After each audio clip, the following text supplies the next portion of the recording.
Guadalupe Contreras y Angélica Rivera en 11 Noticias Matutino. Decretan toque de queda en Los Ángeles, California. Es una medida para contener la represión contra manifestantes que han salido a las calles en protesta por las redadas contra personas migrantes y exigen además el retiro de la Guardia Nacional y de los marines que han sido desplegados en esa ciudad santuario. El gobernador de California, Gavin Newsom, presenta una moción de emergencia para evitar el despliegue militar. Las protestas contra las detenciones arbitrarias se han extendido a otras ciudades en Estados Unidos, Denver, Colorado, Chicago, en Illinois también. Desmiente la presidenta Claudia Sheinbaum haber alentado las protestas violentas de personas migrantes en Los Ángeles. Refiere que es absolutamente falso y responde así a las erróneas declaraciones de la secretaria de Seguridad Nacional de Estados Unidos, Kristi Noem. La presidenta también recibió el respaldo de la CONAGUA al asegurar que en varias ocasiones ha retirado el llamado para que las manifestaciones sean pacíficas.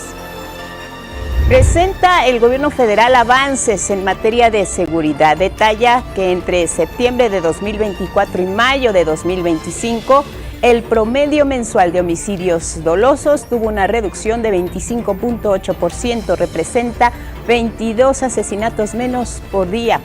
Y el pasado mes de mayo fue el que tuvo el promedio más bajo de este delito desde 2016. En el mundo, condena una corte a 6 años de prisión a la expresidenta de Argentina, Cristina Fernández de Kirchner, y la inhabilita de por vida para ocupar cargos públicos. Debido a su edad, podrá acceder a la prisión domiciliaria. Fue acusada de corrupción. En la cultura, entregan la beca Jenkins del Toro a la joven cineasta Carolina Revilla Casillas como parte de las actividades del Festival Internacional de Cine de Guadalajara. El premio le permitirá estudiar en la Universidad Ramon Llull en Barcelona, España.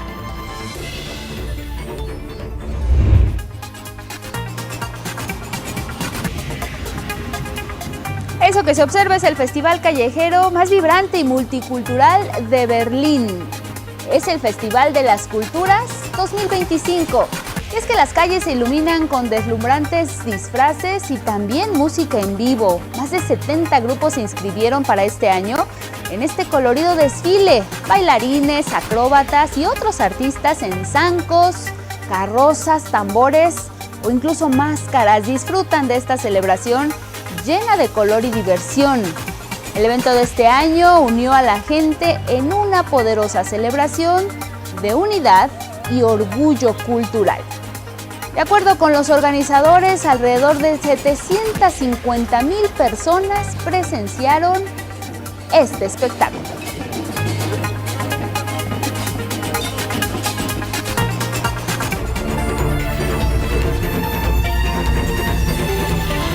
Con estas imágenes les damos la bienvenida. Gracias por acompañarnos. ¿Cómo inicia la jornada del día de hoy? Elvira Angélica Rivera, ¿cómo estás? Guadalupe, muy buenos días. Miércoles 11 de junio, un poco lluvioso en algunas partes de la Ciudad de México. Bienvenidas y bienvenidos. Como siempre ya lo saben, lo más relevante aquí en nuestra pantalla. Buenos días, Magdalena Alejo, junto con Jimena Raya, alternan en la interpretación en lengua de señas mexicana.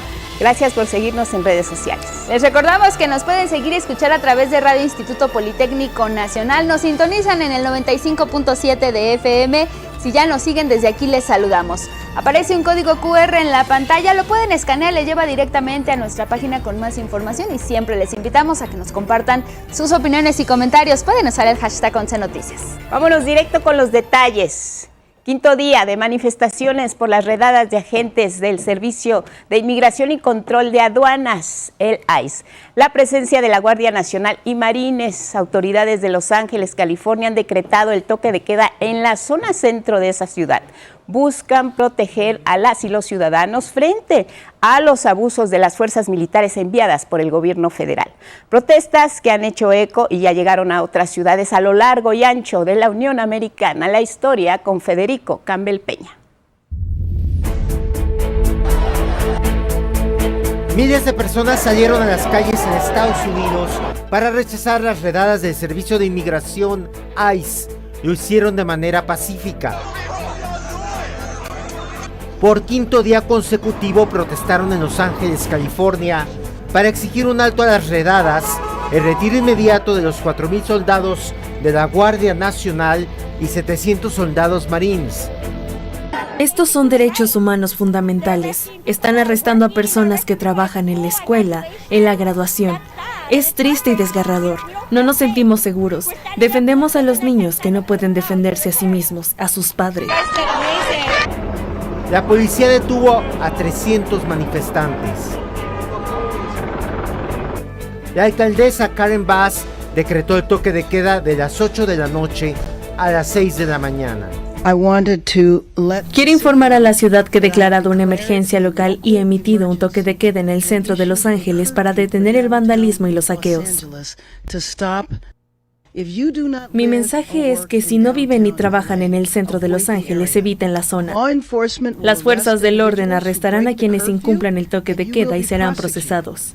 Mientras el Servicio de Inmigración continuaba con las redadas en California, Nebraska y Arizona, en paralelo, en distintos estados, miles de personas rechazaron los operativos. En Nueva York fueron detenidas 45 personas. En Atlanta, Georgia. Podría empeorar si no salimos y luchamos, si no salimos y demostramos que estamos dispuestos a defender nuestros derechos en la primera enmienda. Defender los derechos de los migrantes, de las personas a poder trabajar, a poder vivir, a crear una vida para sus familias aquí. En San Antonio, Texas. En Denver, Colorado. En Cleveland, Ohio. En Chicago, Illinois, donde la policía detuvo a 20 manifestantes. En Boston, Massachusetts. Y en la capital del país, Washington, D.C., no lejos de la Casa Blanca. Federico Campbell Peña. En tanto, en una audiencia en el Congreso de Estados Unidos, el titular del Departamento de Defensa norteamericano, Pete Hegseth, ratificó el despliegue de 700 marines en Los Ángeles para contener las protestas de personas migrantes. Los agentes de ICE deben tener seguridad al realizar sus operaciones y hemos desplegado a la Guardia Nacional y a la Marina para protegerlos en los desempeños de sus funciones, porque debemos poder hacer cumplir la ley de migración. Por su parte, en un acto ante militares en Carolina del Norte, Donald Trump equiparó las protestas en Los Ángeles con una invasión extranjera. Bajo la administración Trump, esta anarquía no se mantendrá. No permitiremos que los agentes federales sean atacados. No permitiremos que una ciudad estadounidense sea invadida y conquistada por un enemigo extranjero. Este envío de tropas a Los Ángeles ha contribuido a aumentar la tensión entre el gobernador demócrata de California, Gavin Newsom, y la administración del presidente de Estados Unidos, Donald Trump. El gobernador presentó una moción de emergencia para bloquear este despliegue militar. Acusó a Trump de confrontar al ejército contra los ciudadanos estadounidenses, por lo que dijo, los tribunales deben bloquear inmediatamente estas acciones que calificó de ilegales. Hoy solicitamos una orden judicial de emergencia para detener el uso del ejército estadounidense en las actividades policiales en Los Ángeles. Si algunos de nosotros pudieron ser secuestrados de la calle sin orden judicial basándose únicamente en sospechas o en el color de la piel, entonces ninguno de nosotros está a salvo. Y aquí en nuestro país, la presidenta Claudia Sheinbaum aclaró que en ningún momento ha alentado las protestas violentas en Los Ángeles. Esto lo respondió a quien afirmó a la secretaria de Seguridad Interior de Estados Unidos, Kristi Noem. Y es que para desmentirla, Claudia Sheinbaum compartió un clip precisamente de la conferencia matutina del lunes, en la que, como lo hizo también el martes, condenó todas las manifestaciones violentas. No estamos de acuerdo con las acciones violentas como forma de protesta. La quema de patrullas parece más un acto de provocación que de resistencia. Debe quedar claro, condenamos la violencia, venga de donde venga. Llamamos a la comunidad mexicana a actuar de manera pacífica y no caer en provocaciones. En ese sentido, la Conferencia Nacional de Gobernadoras y Gobernadores, la CONAGO, expresó su respaldo a la presidenta Claudia Sheinbaum. A través de un desplegado, detalló que la presidenta nunca ha llamado a las protestas violentas. Por el contrario, ha reiterado en múltiples ocasiones que las manifestaciones deben ser pacíficas, con apego a la ley y al respeto mutuo. Las y los gobernadores también señalaron: quienes integramos la CONAGO confiamos en que esta situación podrá resolverse de manera institucional y oportuna. México y Estados Unidos son países vecinos, aliados y socios estratégicos, es lo que escribió. Más tarde, la presidenta compartió el comunicado a través de sus redes sociales y agradeció el posicionamiento de gobernadoras y gobernadores de todo el país. Y en este contexto, el gobierno mexicano refrendó su apoyo para las miles de mexicanas y mexicanos que viven en Estados Unidos y están contribuyendo a la economía de ese país pagando sus impuestos. Al mismo tiempo, pidió a la administración de Donald Trump impulsar una reforma migratoria integral. Los detalles. No es con redadas, no es con violencia, sino pues atendiendo a una reforma migratoria integral. La presidenta Claudia Sheinbaum alzó la voz contra las medidas de su homólogo de Estados Unidos, Donald Trump, para detener y deportar a personas migrantes. Luego de reiterar que nuestros connacionales realizan trabajo honesto y pagan impuestos, la mandataria mexicana pidió al gobierno de Trump a impulsar una reforma migratoria que formalice su rol en la economía estadounidense. Nuestra solicitud al gobierno de los Estados Unidos, pues de esta reforma migratoria integral, que reconozca el papel de mexicanos que viven allá desde hace mucho tiempo y que son necesarios para la economía de los Estados Unidos y que deben ser reconocidos y apoyados. Confió en hablar con su homólogo de Estados Unidos, Donald Trump, sobre el tema en la cumbre del Grupo de los 7 que se realizará la próxima semana en Canadá. Sheinbaum Pardo aconsejó implementar en Centroamérica la misma estrategia de atención a las causas que puso en marcha nuestro país para disminuir la migración irregular. La disminución de mexicanos que migran hacia Estados Unidos de los últimos años tiene que ver con una mejor calidad de vida en nuestro país, con mejores oportunidades, más empleo, también todos los programas de bienestar y el aumento al salario mínimo. Anticipó que el tema migratorio estará sobre la mesa este miércoles cuando reciba en Palacio Nacional al subsecretario de Estado de Estados Unidos, Christopher Landau. 11 Noticias, Armando Gama. Y mira, la organización No Reyes convocó a una marcha en todo Estados Unidos este sábado 14 de junio para manifestarse contra las políticas económicas del presidente Donald Trump y también la corrupción de su gobierno. La convocatoria plantea que si hay dinero para un gran desfile, también debe haber dinero para los programas médicos que están dirigidos a personas de bajos recursos. Esto en alusión a la iniciativa del paquete fiscal que plantea recortar estos beneficios sociales y al hecho de que la movilización masiva coincidirá con el desfile militar para celebrar el aniversario número 250 de la fundación del Ejército de Estados Unidos.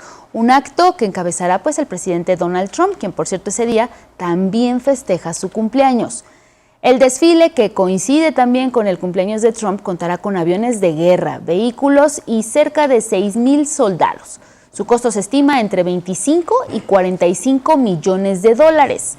La convocatoria a la movilización reúne organizaciones sociales relacionadas con sindicatos y también el demócrata Bernie Sanders. Sorprendió la adhesión también de personajes como Christy Walton, esposa y heredera del dueño de Walmart.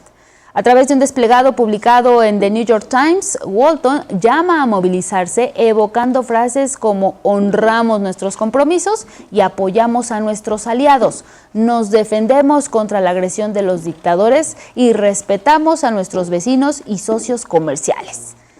En tanto, Donald Trump advirtió que si hay alguna protesta ese día, los manifestantes se enfrentarán a una fuerza muy grande, fue su amenaza.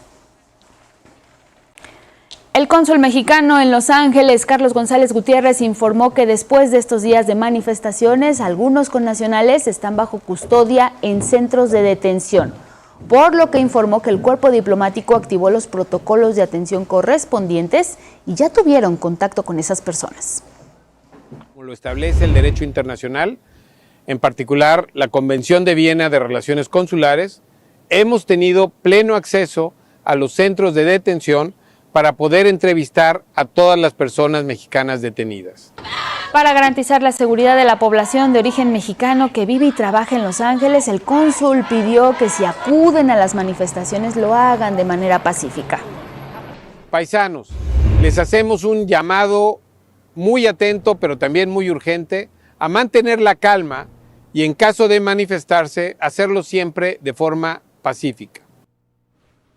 Y es que miren, ¿quién ha hecho su aparición en estas redadas y fue el motivo de que el pasado viernes iniciaran las movilizaciones y las protestas? Fue el Servicio de Inmigración y Control de Aduanas, mejor conocido como ICE, por sus siglas en inglés. ¿Cuándo se creó esta agencia, este organismo?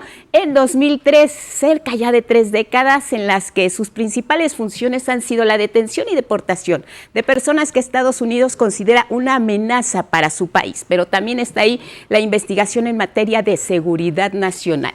Hay elementos que hemos visto en las calles de Los Ángeles recientemente con este logo de ICE. Son más de 20,000 los empleados y tiene 400 oficinas en todo el mundo. Los tentáculos de ICE están en otros países y también ahí tiene operaciones. ¿Cuánto se gasta este organismo? ICE aproximadamente tiene $8 billones de presupuesto anual y esto lo convierte en uno de los organismos con mayores recursos por parte de Donald Trump. Y sí, lo que hemos visto son a estos policías, a estos elementos del Servicio de Aduanas y de Inmigración que están deteniendo personas, las están arrestando, incluso están haciendo que se trasladen a su país de origen. Todos para ellos representan una amenaza para la seguridad en los Estados Unidos. Delitos: no portar documentación que los haga habitantes legales en los Estados Unidos, pero también ahí está el tema de la seguridad fronteriza. ICE está desplazado en la frontera México-Estados Unidos, se encarga precisamente de combatir la criminalidad transnacional, pero también investiga y desmantela redes involucradas en todo tipo de actividades ilícitas, y hablamos incluso de tráfico de drogas y lavado de dinero. De acuerdo con datos de la propia agencia, en los primeros 100 días del presidente Donald Trump, recordemos cuando firmó sus primeras órdenes ejecutivas en materia de migración, lo que ha hecho ICE en los primeros 100 años de Trump es detener a 66,463 personas, 100 días de Donald Trump.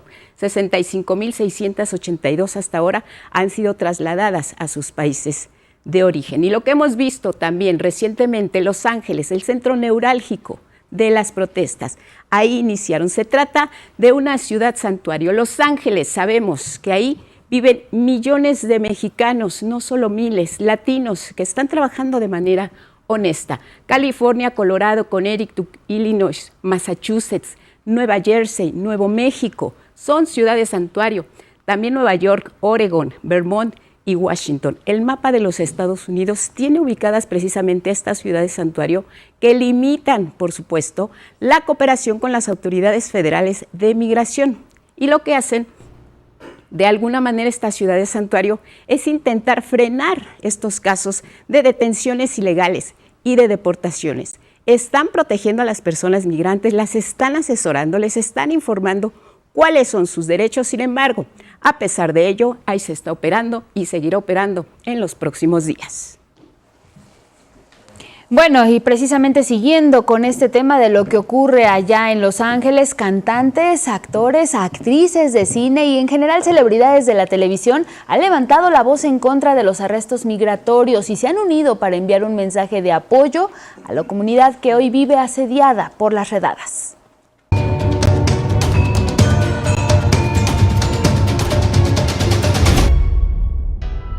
Celebridades de todo el mundo han mostrado su apoyo a la comunidad latina en Estados Unidos tras las redadas en contra de los migrantes. A través de sus redes sociales, Diego Boneta, Pepe Aguilar, Eugenio Derbez enviaron mensajes para visibilizar la situación y ofrecer esperanza a quienes se ven afectados. Salma Hayek publicó las recomendaciones en caso de que los detenga el ICE, mientras Eva Longoria habló sobre la importancia del trabajo de los migrantes en la economía de Estados Unidos. Espero que tengan más compasión ante estos hechos y se den cuenta de que tenemos industrias que dependen en los trabajadores migrantes. Son personas que nos alimentan, nos cuidan a nuestras familias, a nuestros hijos, a nuestra comunidad y no podemos negarlos como humanos.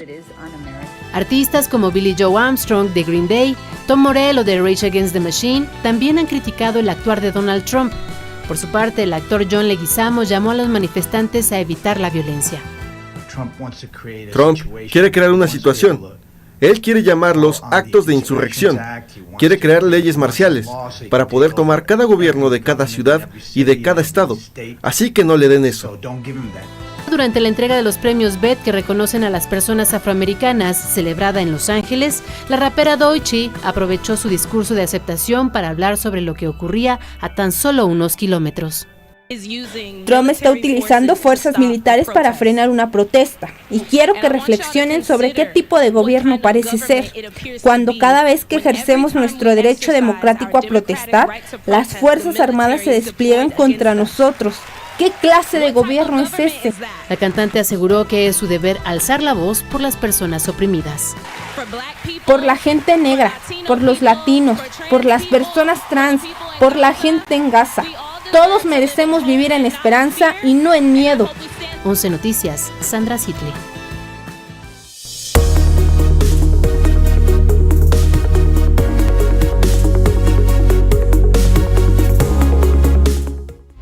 A las 6:27 en nuestro portal y las planas, ya sabe que nuestro portal tiene toda la información, nuestros espacios de noticias 5 a lo largo de la semana. También encuentra la Mañanera del Pueblo y los micrositios que tienen que ver con la información al día. Vámonos a los diarios, las portadas que destacan de las últimas horas. El toque de queda en Los Ángeles, California, es la nota principal en la jornada. Kristi Noem, bien armada, la mujer que se confronta y dice que la presidenta de México invocó a estas manifestaciones violentas. Claro que México la desmiente.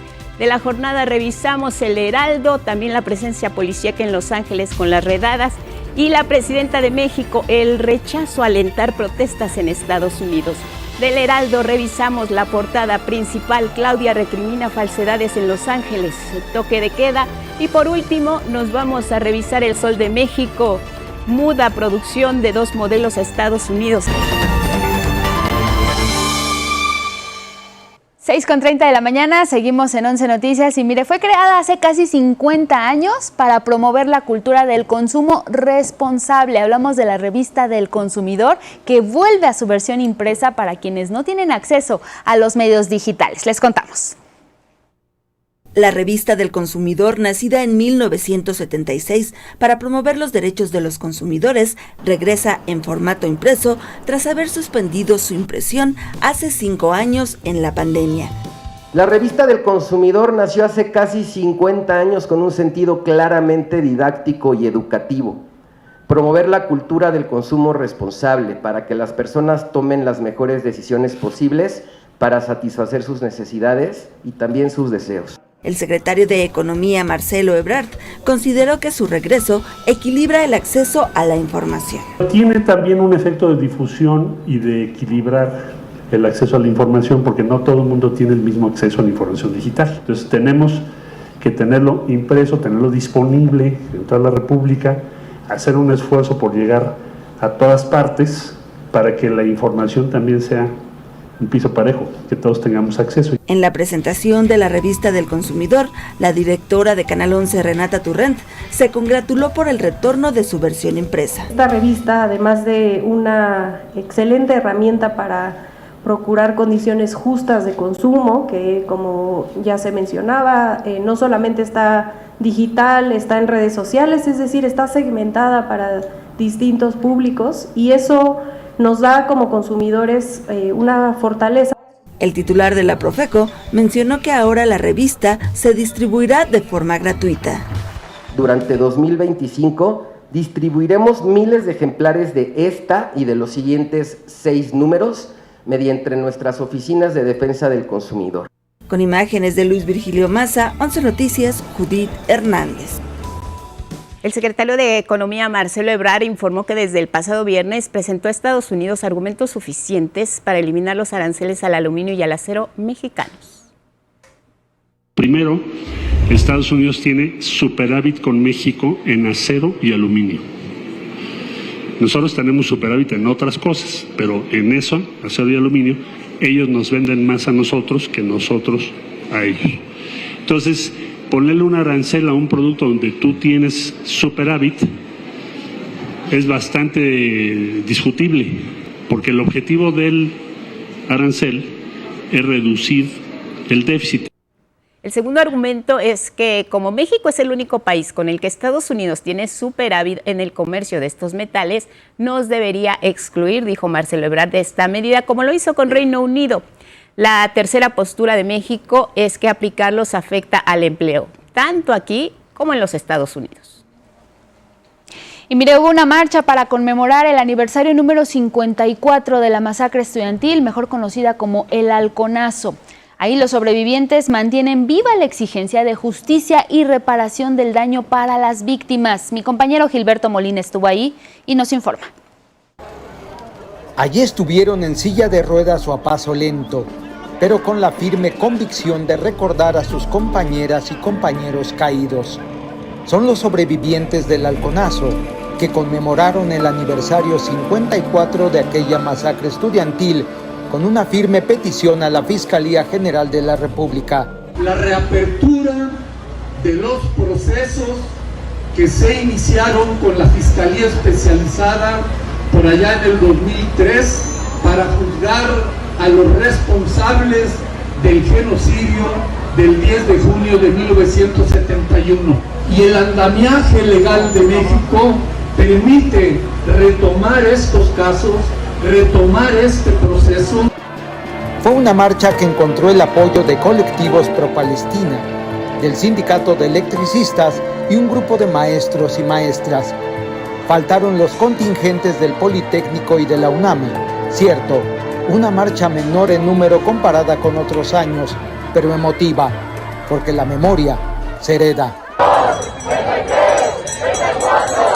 La marcha partió de la Escuela Normal Superior en la calzada México-Tacuba, escenario de la masacre, al Zócalo. En el trayecto exigieron borrar todo vestigio de los perpetradores, así como la reparación del daño a las víctimas. Un primer acto de justicia es retirar los nombres de Echeverría, Díaz Ordaz, Corona y todos esos criminales, retirarlos de los espacios públicos, escuelas, hospitales, carreteras, obras hidráulicas. Hay muchas cosas de esas que llevan sus nombres. Es una deshonra para la vida colectiva. Y hubo mensajes de apoyo a la protesta social en California. Declarando nuestra total solidaridad con la comunidad de migrantes criminalmente agredidos en estos días por un gobierno represor fascistoide en Los Ángeles. La movilización culminó en medio de la lluvia. El próximo 10 de junio prometen regresar como cada año para nunca olvidar. Con las imágenes de Eduardo Casanova, 11 Noticias, Gilberto Molina. Vamos a cambiar de tema. 11 de junio se conmemora el Día Mundial del Cáncer de Próstata. Es una fecha que busca crear conciencia entre el sector masculino sobre este padecimiento que puede ser mortal si no se detecta a tiempo, pero al igual que otros tipos de cáncer, es fundamental contar con información profesional para un tratamiento adecuado. El propósito único, salvar tu vida. En el mundo, cada minuto se diagnostican 3 personas con cáncer de próstata. En México, 3 casos por hora, es decir, antes de que termine el día, 70 hombres habrán recibido un diagnóstico de cáncer de próstata. De ellos, 20 hombres morirán por esta causa. Uno de los problemas que nosotros tenemos es que para el 2040 vamos a duplicar la tasa de mortalidad de cáncer de próstata y vamos a obtener lamentablemente el deshonroso primer lugar que se tiene en cáncer de mortalidad por cáncer, es decir, superando a cáncer de mama.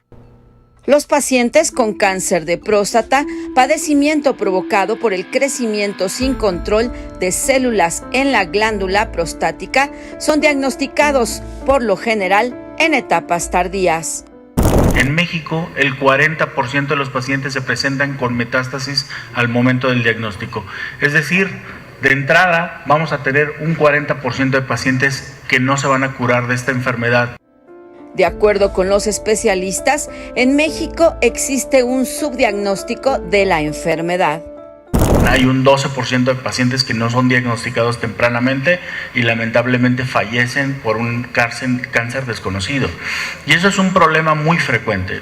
El riesgo de padecer cáncer de próstata aumenta a partir de los 50 años. La vergüenza, el miedo o la desinformación puede ser una barrera para la detección temprana. Entonces lo que tenemos que hacer justo es modificar esas barreras. No podemos esperar resultados diferentes si seguimos haciendo lo mismo. Es decir, la tendencia del cáncer de próstata a nivel mundial y en nuestro país es hacia la alza. Los síntomas suelen ser silenciosos al inicio de la enfermedad. Posteriormente se presenta con problemas para orinar, ardor o sangrado, dolor en espalda, cadera o pelvis o cansancio, vómito y debilidad. La cirugía, la radioterapia y la quimioterapia son algunos tratamientos del cáncer de próstata. La detección temprana de cáncer de próstata incluye una prueba de antígeno prostático y un examen rectal. Este 11 de junio se conmemora el Día Mundial del Cáncer de Próstata. 11 Noticias, Araceli Aranday. Cambiamos completamente de tema y es que autoridades federales ofrecieron un informe sobre los avances en materia de seguridad en nuestro país. Ahí detallaron que se registró una reducción de homicidios dolosos en todo el territorio mexicano. La estrategia está funcionando. En menos de un año que lleva esta administración, los homicidios dolosos en el país se han reducido en un 25%. 22 personas diariamente que no perdieron la vida por motivo de los delitos de alto impacto. Es un resultado muy importante del Gabinete de Seguridad. El último informe del Secretariado Ejecutivo del Sistema Nacional de Seguridad Pública compara los 86.9 homicidios registrados diariamente en septiembre del año pasado contra los 64.5 de mayo. Si comparamos 2018 contra 2025, se observa una disminución de 29.1%, ya que se pasó de registrar 100.5 homicidios diarios al día promedio durante 2018 a un promedio preliminar en estos 5 meses de 2025 de 71.3 homicidios diarios. El pasado mayo, 7 estados concentraron más del 50% de los homicidios en el país. Otra vez, Guanajuato encabezó la lista con 13%. Le siguieron Baja California, Estado de México, Chihuahua, Sinaloa, Guerrero y Jalisco. Aún así, el reforzamiento de la seguridad en Guanajuato permitió que se redujeran los homicidios en los últimos 4 meses. Durante el mes de mayo, Guanajuato registró un promedio de 5.65 homicidios diarios, es decir, se tuvo una reducción de 55.6%. Los delitos de alto impacto también se contrajeron 43% respecto a 2018, como son feminicidios, lesiones dolosas por armas de fuego y secuestros. En la mañanera de este martes, el secretario de Seguridad Omar García Harfuch informó que de septiembre a la fecha se detuvo a 23,000 personas relacionadas con delitos de alto impacto. También, reportó, se incautaron 172 toneladas de droga, se desmantelaron casi 1,000 narcolaboratorios y se aseguraron 13,000 armas de fuego. En tanto, la titular de Gobernación Rosa Isela Rodríguez resaltó la atención a las causas que generan violencia, como las ferias de paz, desarme voluntario y programas del bienestar. 38 dependencias del Gobierno de México han acercado sus programas y servicios, igual que los gobiernos locales.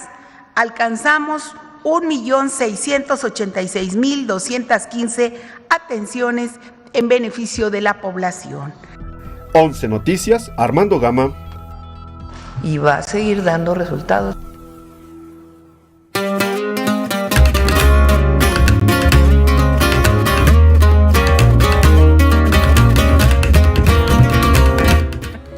Miguel de la la Cruz con nosotros esta mañana, el mundo de la cultura. Bienvenido como siempre. Muchas buenos gracias, días. Lupita. Buenos días a todos.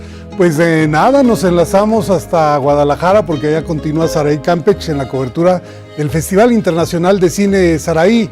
Muy buenos días. Muy buenos días, Miguel. Así es, seguimos en este festival en el que pasa un poquito de todo.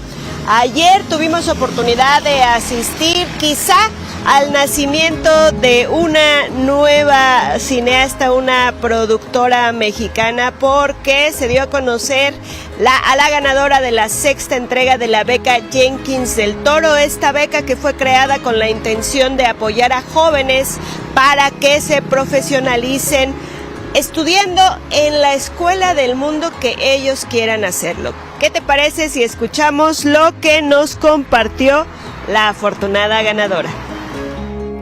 Un poco mi sueño es estudiar producción ejecutiva. Yo tengo también un antecedente como de producción y yo lo que quiero es hacer las mayores series posibles de mis amigos, mías, películas, como que creo que me hace falta ese conocimiento como para saber verdaderamente cómo sacar un proyecto adelante y creo que la maestría me va a poder ayudar a conocer eso. Y bueno, Carolina eligió estudiar en la Universidad Ramon Llull en Barcelona, reconocida por su alta especialidad, allá hará su maestría y pues bueno, también nos comentó de esa emoción que le representó saber que fue pues también elegida por uno de los cineastas más queridos no solo de Guadalajara, de Jalisco, de México, del mundo, es Guillermo del Toro, así que pues escuchemos lo que ambos compartieron en torno a esta gran noticia. Estoy tan en shock de que justo Guillermo del Toro esté tan involucrado en esta beca que es como un gran orgullo, pero también es como, wow, sí, yo amo sus películas, El laberinto del fauno es una de mis películas favoritas de toda la vida, entonces sí es un súper orgullo y es como como algo muy increíble. Esta beca otorgada nuevamente con la esperanza de continuar con la juventud de México y nuevos cineastas el progreso del cine mexicano. Y bueno, rápidamente, Miguel, te comento que dentro de las actividades del festival hay un par que no están en los titulares, pero que son muy importantes. Son los pitch que realizan en un cafecito que está en la Cineteca. Ahí llegan lo mismo editoriales, como una que conoces muy bien, que es Almadía, a presentar títulos que son susceptibles a ser llevados al cine, pero también van animadores, directores de festivales o incluso también escuelas de cine que, pues bueno, empiezan a pitchear a sus alumnos, a prepararlos para este trabajo de industria que es otra de las partes importantes del festival. Y por ahí al rato les vamos a contar de un área que está ubicada en el sótano de la Cineteca y que está dedicada a los desarrolladores de videojuegos. ¿Tú sabías que para hacer un videojuego se necesita un guión? Nosotros no, y al rato vamos a descubrir de qué se trata. Con imágenes de Christopher Dávila, mi reporte. Muchas gracias, Saray. Qué gusto que Almadía, editorial de Oaxaca, esté tan activa ahí en Guadalajara en medio de la fiesta del cine. Seguimos pendientes. Muchas gracias por el reporte, Saray. Buenos días. Buenos días. Bueno, original esta iniciativa de la Secretaría de Cultura Federal para proteger los derechos de autor y promover la compra y venta directa de artesanías, está abriendo un nuevo espacio para productos distintos a los textiles a raíz de un encuentro entre artesanas y la presidenta Claudia Sheinbaum. Dijo que veía necesario que multiplicáramos el esfuerzo de original. Esto es, no solamente tener más espacios donde original pueda desarrollarse con toda la filosofía que tiene, sino también que involucráramos a un número mayor de artesanos, y es lo que estamos haciendo con el original que ahora presentamos, el de arte decorativo y utilitario, porque eran justo las ramas más numerosas con las que no estábamos trabajando y que ahora empezamos a trabajar con ellas. Más de 250 artesanos provenientes de 28 estados formarán parte de esta edición de Original, que se realizará del 12 al 15 de junio en el Centro Cultural Los Pinos con acceso gratuito. Bueno, y la 10ª edición del Hey Festival en Querétaro tendrá lugar del 4 al 7 de septiembre, donde participarán 150 escritores, activistas, artistas, periodistas y científicos de 17 países. En esta actividad se contemplan 2 conciertos al aire libre y diversas actividades en las 7 delegaciones del estado, así como también en los municipios de Tequisquiapan, Huimilpan y Pinal de Amoles. Además, destaca el proyecto Constelaciones, que hará interactuar integrantes de distintas generaciones. Que hablen los que están ahora en el top, con los emergentes, de los retos, de los diferentes momentos en que les ha tocado a cada uno empezar, cómo fue el camino de uno, cómo es siempre el camino de otro. O sea que va a ser un gran festival, como siempre, para reflexionar, pero también para celebrar y buscar esperanza. Bueno, el Hey Festival Leo con el 11 estará nuevamente este año ahí. Y el libro del día, vámonos al libro del día, narrativa reunida de Esther Seligson con prólogo de Genei Beltrán, editado por el Fondo de Cultura Económica. Este libro en voz del autor del prólogo. Este es un proyecto de hace unos 12 años. A partir de la muerte de Esther en 2010, su hijo, Leo Yoshkovich, y yo hablamos de la posibilidad de publicar una narrativa reunida. Este libro tiene la particularidad de que presenta por primera vez más de 40 años de escritura de una autora considerada de culto. Por un lado está el cuento o el relato, lo que llamaríamos la ficción breve, la novela corta, pero también está la minificción, el diario y la escritura memorialística, un banquete para los lectores que no la han conocido. Bueno, con el 11 sumamos 120 páginas de la novela El dolor de la memoria de Susana de Murga, editado por HarperCollins. El X de hoy es de Ondina Lunar y dice: nunca le gustó exponerse a una negativa y menos todavía pensar que lo abandonarían en cuanto se cansaran de él. Gracias por esta aportación. Hoy se cumplen 20 años de la partida del escritor argentino Juan José Saer. En su honor, el poema del día, Leche de Underwood, que en alguna parte dice: tardes que resbalan, ya no se sabe, sobre todo tantas tardes que resbalan, ya no se sabe en qué mundo se está y sobre todo si se está en un mundo. Quien lo solicite lo comparto completo por X, @Miguel D, solo la D, L.A. Cruz. Hasta aquí, Cultura. Lo que sabemos es que estamos en el mundo de la cultura y por hoy se acabó. Hoy se acabó, pero mañana otra vez. Miguel, gracias. Te vemos mañana y te vas a Tijuana. Eso espero. Eso, muy bien. Tenemos más.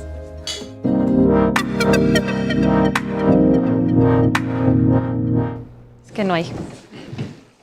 Bueno, y ahora es momento pues de agradecer esta mañana la presencia del doctor Roberto Castellano Cereceda. Él es académico de la Facultad de Ciencias Políticas y Sociales de la máxima casa de estudios de la UNAM.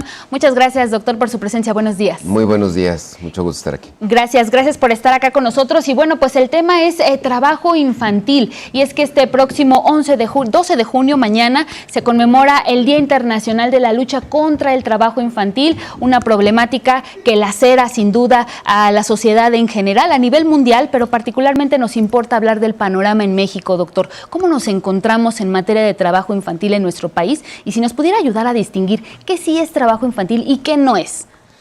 Por supuesto, creo que es el punto de arranque obligado. El trabajo infantil, digamos que está prohibido, que se considera un trabajo que no es apropiado para las infancias, es aquel trabajo que supone una afectación al bienestar de los niños, de las niñas y de los niños, a su desarrollo para la edad en la que se encuentran. Y específicamente uno de los, digamos, atributos o rasgos distintivos que tiene el trabajo infantil es aquel que obstaculiza o impide que los niños puedan entrar a la escuela y mantenerse en la escuela. Esas diría yo son de las dos principales características que tiene el trabajo infantil prohibido, y de ahí se clasifican en, digamos, trabajo infantil a partir de cierta edad o hasta cierta edad, que está prohibido en México y en general a nivel internacional. La legislación internacional así plantea, y la legislación nacional está prohibido todo trabajo de menores de 15 años y incluso mayores de 15 años, 15, 17 años, trabajos que sean especialmente perniciosos, peligrosos, que afecten a su dignidad. Ese es en términos generales el tipo de trabajo que está prohibido y el que normalmente llamamos trabajo infantil. ¿Y cuál es el panorama en nuestro país? ¿De qué números o de qué universo estamos hablando?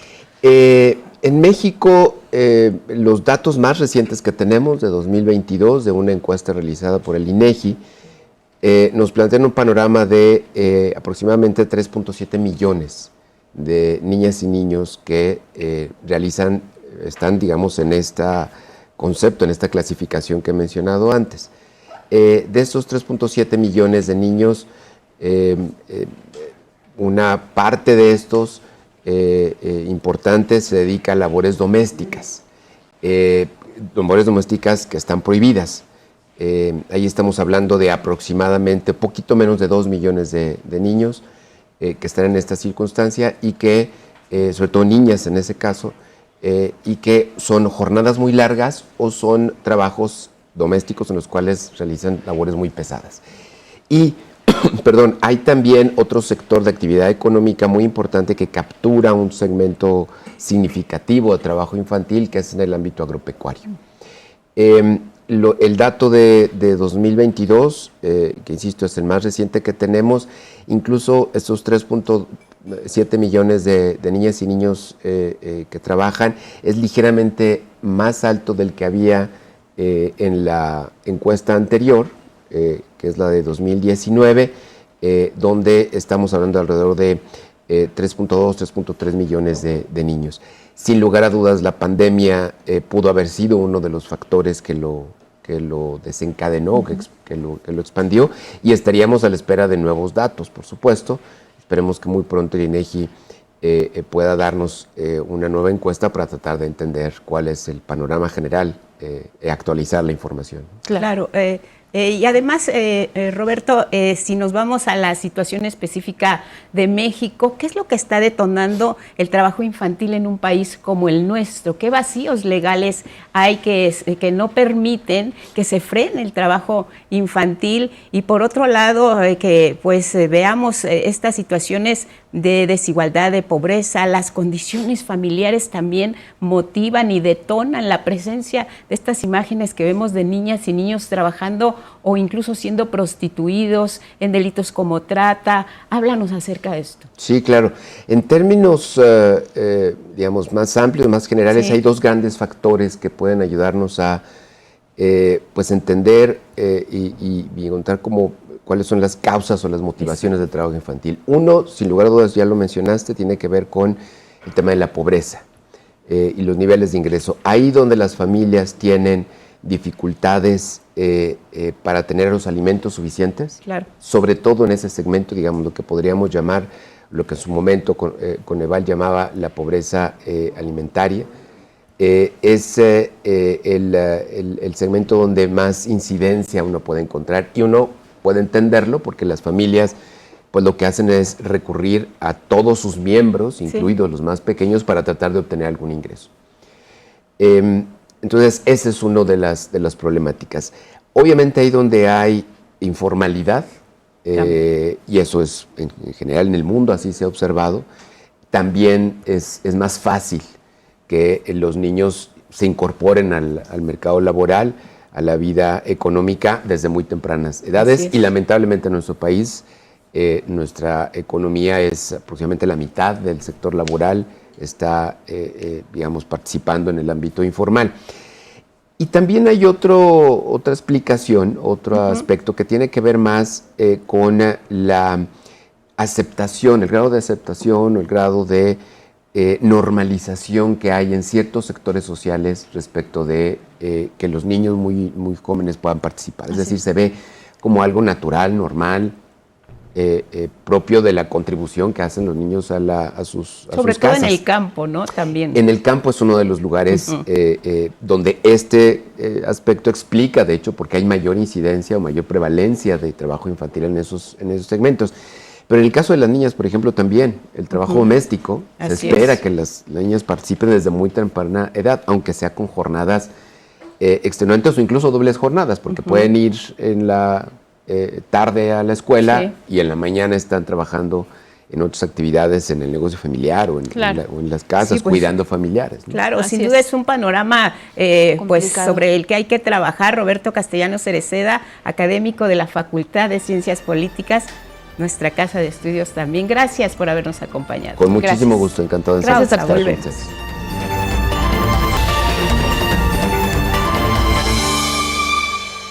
Vamos a hablar del caso de nuestro compañero camarógrafo de Canal 11, camarógrafo de Noticias Dante Gutiérrez. La presidenta Claudia Sheinbaum ya lamentó este asesinato y, como le hemos informado en este espacio, nuestro colega Dante falleció en un asalto en Tlalnepantla, Estado de México, el domingo pasado. El secretario de Seguridad y Protección Ciudadana, Omar García Harfuch, informó que ya se está investigando este caso. Agregó que las fiscalías mexiquense y de la Ciudad de México están trabajando de manera coordinada para dar con los responsables.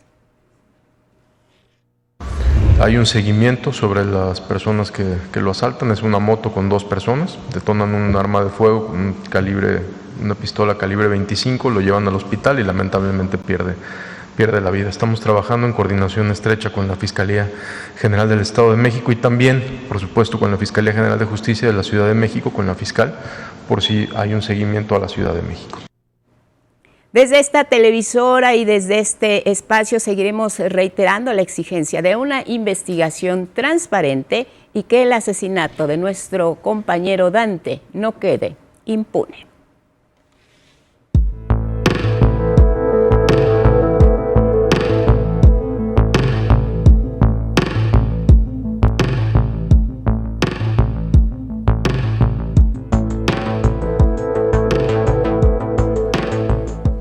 Para no olvidar, ya sabe que esta sección que semana a semana mi compañero Luis A. Méndez pues nos presenta para recordarnos todo aquello que hay, esta riqueza en la videoteca de Canal 11. Hoy a la distancia, Luis, buenos días, bienvenido. Al ratito nos cuentas en dónde andas, pero por lo pronto, para no olvidar.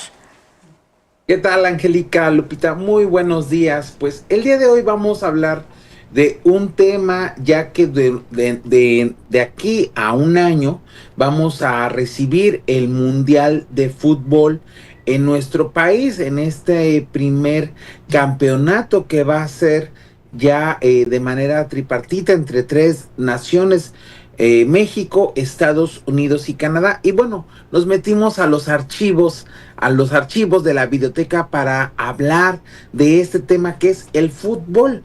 Y es que en nuestro país hay que recordar que ya hemos tenido 2 mundiales. Pero vamos a ver esta pieza que ahora nos preparó John Zúñiga, un compañero que se ha unido con nosotros para preparar esta siguiente información.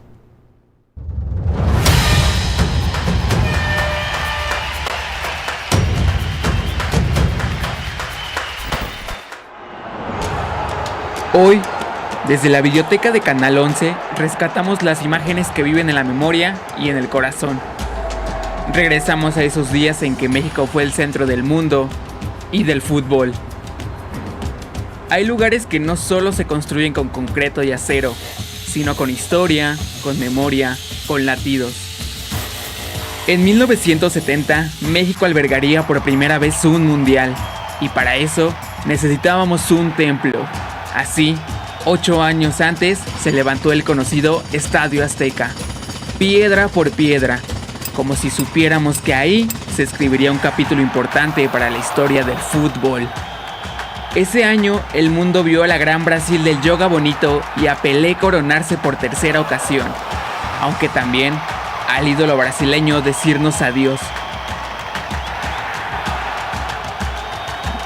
También vimos cómo toda una nación era protagonista de una celebración, banderas de distintas naciones, tambores, festejos. Cada partido se convirtió en una fiesta. El terremoto del 85 detuvo el país y el reloj por unos momentos. A pesar de que el destino quiso que México cayera, no lo hizo. El mundo dudó, pero nosotros no. Volvimos a ser sede, la gente salía a las calles con la misma alegría y emoción que la primera vez. En esta ocasión no solo albergaríamos partidos, albergaríamos milagros. En aquel coloso de Santa Úrsula que aún olía a polvo y coraje, Diego Armando Maradona levantó su primera Copa del Mundo. Tocó el cielo con los pies y con la mano adiós. Hizo magia en el pasto del Azteca, pero también lo hizo México. Estaba él, Hugo Sánchez, el chico que jugaba en Ciudad Universitaria y se fue a conquistar Europa. Ahora volvía para liderar a la selección frente a su gente. El ídolo con goles imposibles anotó solo uno en mundiales. No fue uno de chilena, pero le gritamos todos como si valiera por 1000 como esos, porque ese gol era nuestro, era de toda una nación.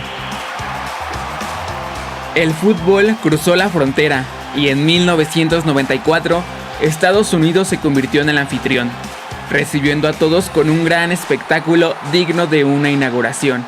La afición mexicana estaba presente con esa pasión que nos caracteriza, apoyando a nuestra selección. Este 11 de junio estamos a un año de que por primera vez se viva una Copa del Mundo compartida por 3 países: México, Estados Unidos y Canadá. 3 banderas, 3 culturas, pero una misma pasión. Para no olvidar, John Zúñiga.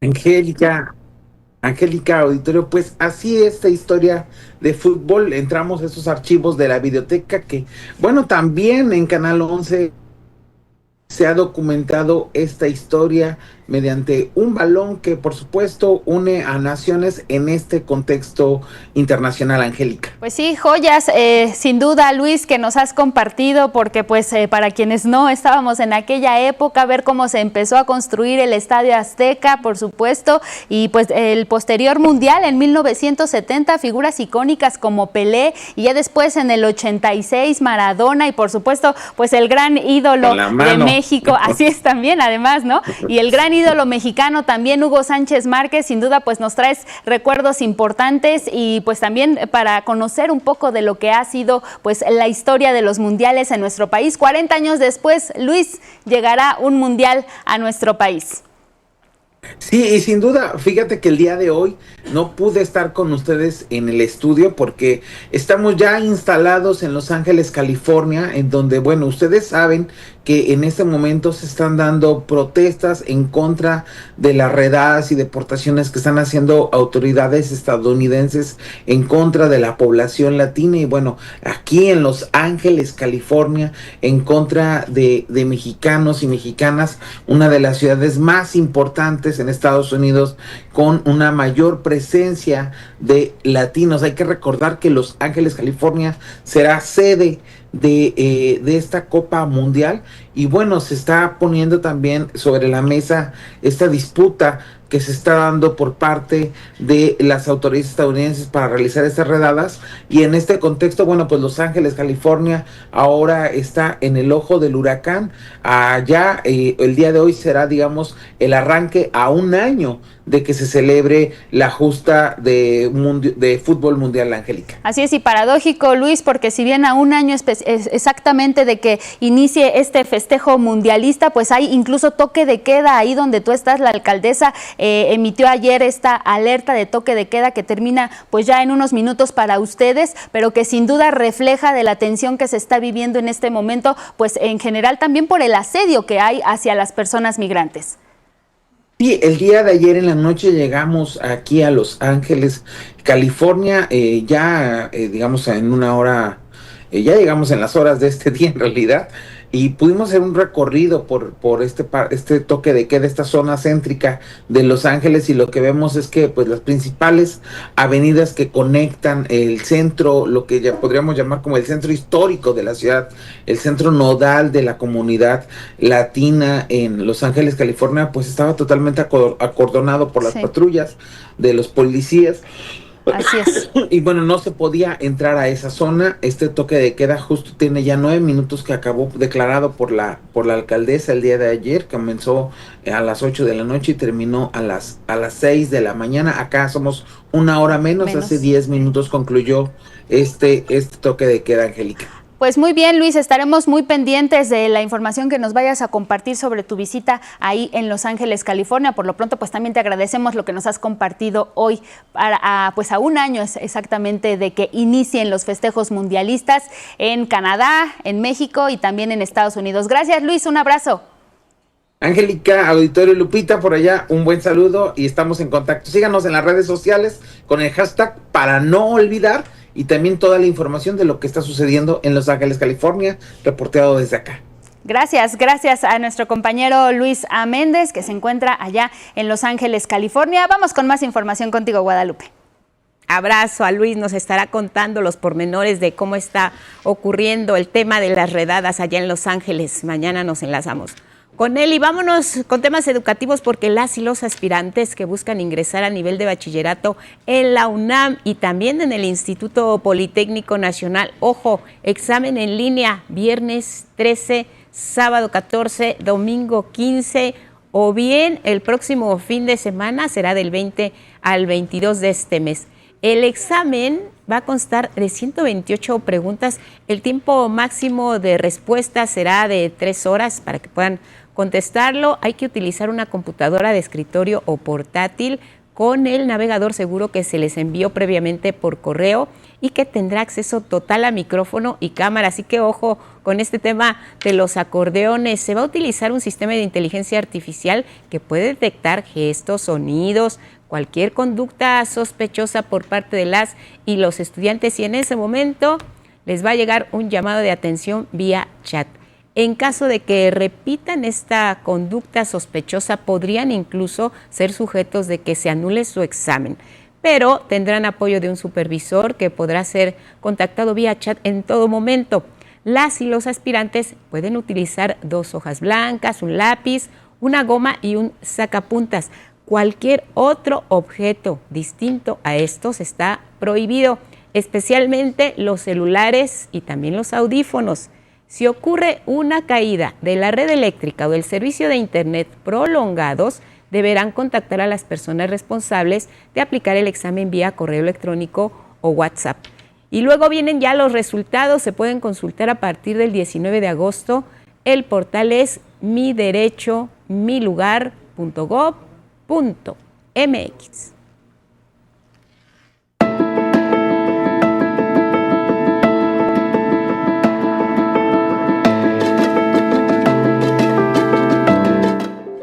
Vamos a conocer el estado del tiempo. Itzel Gómez, parecían que las lluvias nos habían dado tregua, no es así. Bienvenida, buenos días, cuéntanos. Esta madrugada hubo bastantes precipitaciones y mucha tormenta eléctrica y pues sí, vamos a conocer el pronóstico del tiempo para este miércoles 11 de junio para que prevenga también su salida y es que a partir de hoy las condiciones para lluvias se intensificarán en los estados del norte, el occidente, centro y sureste del país, particularmente en Michoacán, Guerrero, Oaxaca y Chiapas, donde los acumulados de lluvia oscilarán entre 75 y 150 milímetros. Serán generadas por varios sistemas que están activos en la atmósfera. Son el sistema frontal fuera de temporada, que son los banderines azules que usted observa en pantalla, una línea seca, diversos canales de baja presión, la entrada de toda la humedad de los océanos y también hay bastante inestabilidad en la atmósfera.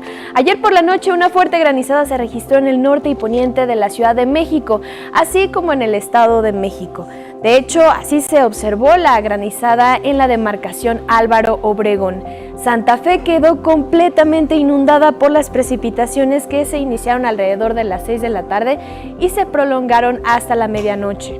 Y mucha atención, capitalinas y capitalinos, ya que a partir de hoy y hasta el fin de semana esperamos lluvias muy fuertes, también tormentas eléctricas potentes y posibles granizadas tanto en la Ciudad de México como en el Estado de México, mismas que podrían generar encharcamientos, también crecidas de ríos, desbordamientos e inundaciones. A las 9 de la noche de ayer, Bárbara se degradó a una baja presión remanente. Sin embargo, ahora nuestra atención se dirige nuevamente norte al Pacífico, donde hay 2 zonas inestables y presentan 90 y 20% de probabilidad para evolucionar a ciclón tropical en los próximos días. Así es que les mantendremos informados sobre esta información. Y bueno, vamos ahora a nuestro pronóstico regional. Ahora iniciamos al centro del país, donde comenzó un periodo de intensos aguaceros, tal como le comentamos, tormentas eléctricas y granizos. Salgan prevenidos y prevenidas, ya que estas condiciones se prolongarán hasta el fin de semana. Recuerde no tirar basura en las calles para evitar que se tapen las coladeras. Vamos ahora al occidente. Allá lloverá fuerte también. Se esperan lluvias intensas en Nayarit, en Jalisco, Colima y Michoacán. El ambiente continuará muy caluroso con temperaturas máximas de 35 a 40 grados Celsius y también evite transitar por las calles inundadas. Vamos ahora al sureste del país, donde habrá intensas precipitaciones, también descargas eléctricas y posibles granizadas. Se pronostican en Guerrero, en Oaxaca, en Chiapas y en Veracruz. Tendrán algunos chubascos con nieblas en zonas montañosas y si conduce, hágalo con mucha precaución. Y vamos ahora al norte del país. Seguirá lloviendo este miércoles, el ambiente será caluroso y se mantiene la probabilidad para el desarrollo de torbellinos o tornados en el norte de Coahuila, Nuevo León y Tamaulipas. Afortunadamente empezará a llover con mayor intensidad en Sinaloa para la costa oeste de la península de Baja California.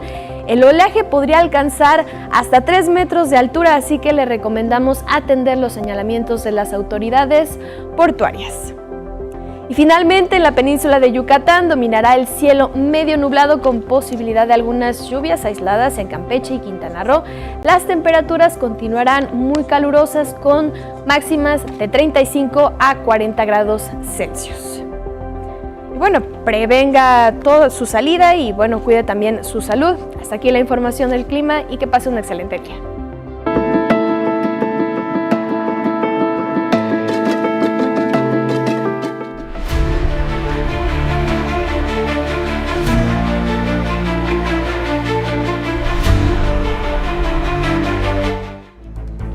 Iniciamos con la información internacional. México se disculpa con el gobierno de Guatemala por la incursión de policías de Chiapas pertenecientes a la Corporación Pacal que cruzaron la frontera guatemalteca al perseguir a presuntos delincuentes. La Cancillería mexicana envió una nota diplomática tras lo ocurrido el pasado domingo a la altura del puerto Cuauhtémoc La Mesilla. México refrendó su compromiso con la defensa de la soberanía territorial y el derecho internacional para fortalecer los mecanismos de cooperación e incrementar la seguridad fronteriza. Por su parte, la presidenta Claudia Sheinbaum condenó la incursión y pidió castigo a los responsables. No debe ocurrir que fuerzas mexicanas, policías en este caso, de Chiapas entren a Guatemala. No se puede violentar la soberanía de un país. Entonces, en eso no estamos de acuerdo y esos policías deben ser sancionados. Y miren, en este video se muestra a los elementos de las fuerzas de seguridad de Guatemala. Permanecen por un momento inmóviles cuando los supuestos delincuentes cruzan la línea, pero ya el gobierno de Guatemala aclaró que la no intervención fue para evitar un enfrentamiento y afectar a pobladores y comerciantes. Además, rechazó las acusaciones del gobernador de Chiapas, Eduardo Ramírez, quien habría insinuado una posible colusión entre autoridades guatemaltecas y grupos de la delincuencia organizada. Vámonos a Argentina, y es que la Suprema Corte de ese país confirmó este martes la condena de 6 años en prisión y la inhabilitación de cargos públicos de la expresidenta Cristina Fernández de Kirchner. Sin embargo, debido a su edad, a sus 72 años, puede acceder al beneficio de prisión domiciliaria. Tras la ratificación, algunos estudiantes tomaron las facultades de Filosofía y Letras, la de Ciencias Sociales, Arquitectura y Urbanismo de la Universidad de Buenos Aires. De acuerdo con la Fiscalía, días antes de que Néstor Kirchner, el esposo de la exmandataria, asumiera la presidencia, esto en 2003, ambos habrían creado una constructora que recibió licitaciones de obras viales durante 12 años. En tanto, Cristina Fernández acusó de parcialidad a los fiscales y varios jueces en la llamada causa vialidad y señaló al gobierno de querer proscribirla políticamente. al cepo del salario que le ha puesto el desgobierno de Javier Milei, ahora el Partido Judicial le agrega el cepo al voto popular, una novedad realmente. En Colombia, al menos 7 personas perdieron la vida durante 16 ataques con disparos, coches bomba y drones dirigidos contra puestos policiales en el suroeste del país. Las autoridades atribuyeron las agresiones a las disidencias de las Fuerzas Armadas Revolucionarias de Colombia. En este sentido, el ministro del Interior, Armando Benedetti, reveló que se tienen indicios que vinculan los atentados con el ataque contra el aspirante presidencial Miguel Uribe, quien continúa en estado crítico. En tanto, el presidente Gustavo Petro pidió a los organismos de Estados Unidos que ayuden en las investigaciones. Y vámonos a Brasil porque se celebró un juicio histórico. El expresidente Jair Bolsonaro declaró ante el Supremo Tribunal por las acusaciones en su contra de planear un intento de golpe de Estado tras perder las elecciones de 2022, ahí en las que compitió y perdió con Luis Ignacio Lula da Silva. Bolsonaro negó las acusaciones, pero sí aceptó haber explorado alternativas constitucionales para cuestionar los resultados electorales. No me has visto desobedecer ninguna de tus órdenes. No me has visto actuar contra la Constitución en ningún momento.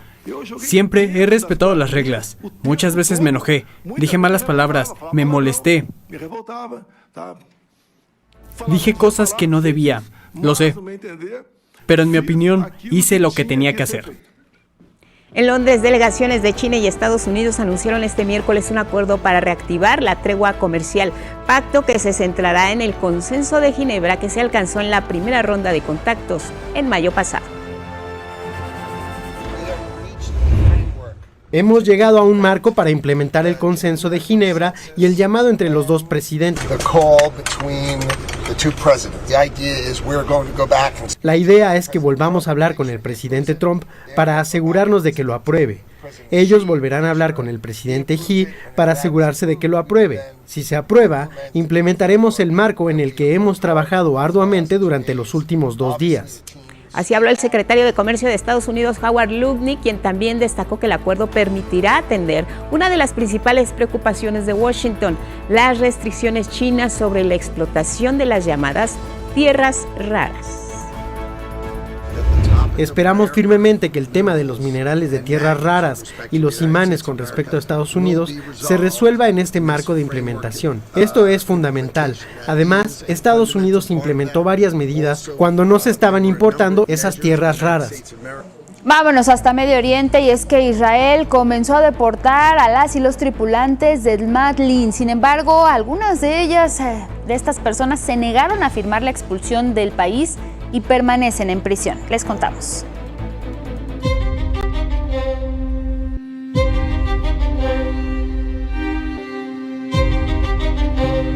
Israel deportó a 4 de los 12 activistas de la Flotilla de la Libertad detenidos por las fuerzas israelíes en el mar Mediterráneo cuando estaban por llegar a la costa de la Franja de Gaza a bordo del velero Matlin, intentando romper el cerco israelí. Una de las personas expulsadas de Israel es la activista sueca Greta Thunberg, quien al arribar a su país acusó a Israel de cometer un genocidio en Gaza. Lo que más me preocupa es el continuo desarrollo y las constantes violaciones sistemáticas del derecho internacional y los crímenes de guerra de los que Israel es culpable. El ataque y el secuestro ilegal de nosotros y de nuestro barco es solo una de las muchas violaciones del derecho internacional de las que Israel es culpable, especialmente contra los palestinos. Otro de los activistas deportados fue Sergio Toribio, quien ya se encuentra en España. Es imperdonable, es una violación de nuestros derechos, es un ataque pirata. ¿En aguas internacionales de qué? ¿Por qué nos han abordado y nos han incautado un barco? Nosotros no estamos haciendo nada malo, solo llevamos víveres a modo simbólico. Yo creo que ha sido un ataque ilegal. 8 integrantes más del Matlin permanecen en la prisión israelí de Gibón, tras negarse a firmar los documentos de expulsión del país. La esencia del argumento de que entraron a Israel ilegalmente o ilegítimamente es básicamente erróneo. En primer lugar, no entraron en Israel, fueron secuestrados en Israel, fueron arrastrados a Israel y en segundo lugar fueron secuestrados y arrastrados desde aguas internacionales que no son aguas israelíes. Mientras en la Franja de Gaza, al menos 36 personas fueron asesinadas y otras 200 resultaron heridas por disparos del ejército israelí en un lugar de entrega de comida en el centro del territorio. La Comisión Investigadora de la ONU para los Territorios Palestinos Ocupados denunció en un nuevo informe que Israel ha cometido crímenes de guerra, incluido el exterminio a través de ataques generalizados e implacables contra la población. El organismo reporta que el ejército israelí sigue bombardeando escuelas, lugares religiosos y culturales que servían de refugio a civiles palestinos, incluidos niños, niñas y mujeres. 11 Noticias, Anabel Ramírez Ángeles. En Austria, 11 personas fallecieron y varias más resultaron heridas. Esto fue en un tiroteo en una escuela secundaria en la ciudad de Graz. La mayoría de las víctimas eran estudiantes del plantel. Entre los fallecidos está el supuesto agresor, quien se presume se quitó la vida en el baño tras el ataque. Al momento se desconocen los motivos de la agresión. Los primeros informes dieron a conocer que se escucharon disparos al interior del instituto, por lo que se realizó un operativo y el plantel fue desalojado.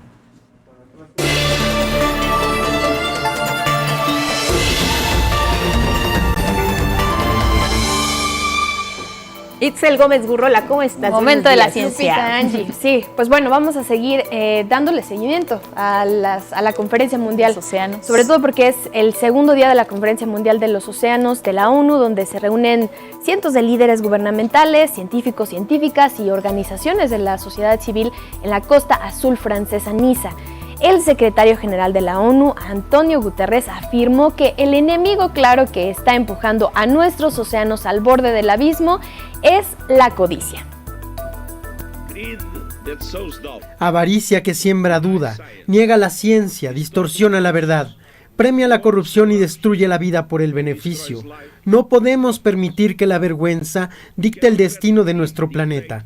Debemos transformar la forma de cosechar la generosidad del océano.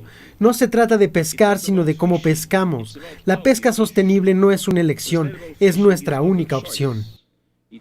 Mencionó los principales 4 pilares para los gobiernos. El primero, cumplir con el objetivo de conservar 30% de los océanos para el año 2030. Como segundo, combatir el cambio climático en el mar, donde los países deben presentar planes climáticos ambiciosos antes de la COP30. Es la conferencia también mundial sobre cambio climático y este año será en Brasil en noviembre. Estos planes deben estar alineados con el objetivo de limitar la temperatura global del planeta a 1.5 grados Celsius y también cubrir las emisiones de carbono. En tercero está cumplir el Tratado de Alta Mar. Es ratificar e implementar este nuevo tratado para proteger la biodiversidad marina e instar a todas las naciones a unirse y proponer el acuerdo en vigor. Y como cuarto y último es la contaminación plástica. Básicamente es eliminar gradualmente los plásticos de un solo uso y también mejorar el reciclaje. Y precisamente México fue uno de los 95 países que serán parte de este ambicioso tratado de eliminar los residuos plásticos. Estas naciones todavía están describiendo el documento, pero la propuesta principal es tener 3 pilares basados en la evidencia científica. Escuchemos lo que nos dice la secretaria Bárcena.